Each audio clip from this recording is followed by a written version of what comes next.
I'd like to show you a little unusual trim work I'm doing. This is the door into my shop, and I'm installing this trim. I've installed it here actually. I'm installing more of it inside, but it's different than what you normally see. This flat part here is pre-assembled ahead of time as a single unit. There's a butt joint here. It happens to be connected with pocket screws from behind. And to make it look a little nicer, I've got a piece of material here on the outside that sticks proud of the face. It's fairly wide. And then another piece here on the inside of the frame. The combination looks nice, but there's also a practical reason. It's not unusual for drywall to sometimes stick out a little bit too far, a little bit further away from the door and window jamb, so that when you put your trim on it, you'll see the edge of the drywall here. It's kind of ugly, and it's really hard to fix neatly to reduce the position of that drywall. So what I like to do is to install a strip on the inside here. Taken all together, it looks quite nice. The challenge is that you never really know for sure how wide to make this.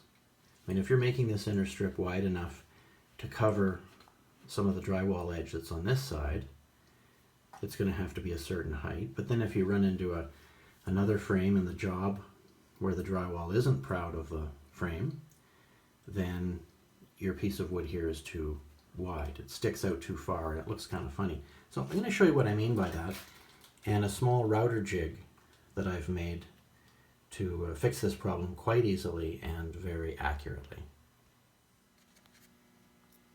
Here's some more of that style of trim, and this strip is obviously too wide. It sticks out way too far from the face of the trim involved.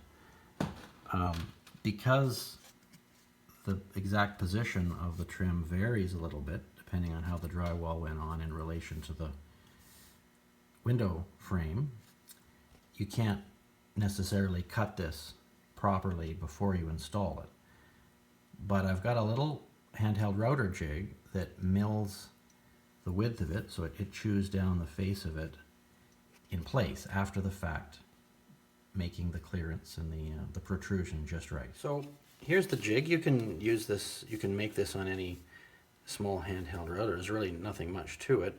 This strip of wood is fastened to the base plate with double-sided tape, and I have a straight bit here that's sticking up above the base plate, and a little bit in, the arc of the cutter's a little bit in from the edge of the wooden strip. The purpose of the wooden strip is to ride with this face against the face of the main body of the trim. So it rides against it, and then the bit can chew off the face of this inner trim if it sticks out prouder than the difference between the top of this bit and the working face of the jig. So you kind of, as I'll show you in a second, you drive it around like this, and it chews off any excess wood, bringing it down to the same height relative to the main face of the trim. It's pretty important because this difference in height can even vary within one frame, depending on how the drywall is pushed. It extends in or out from the edge of the jamb. So that's how it works, and then after that you can sand this a bit and finish it, and you're done.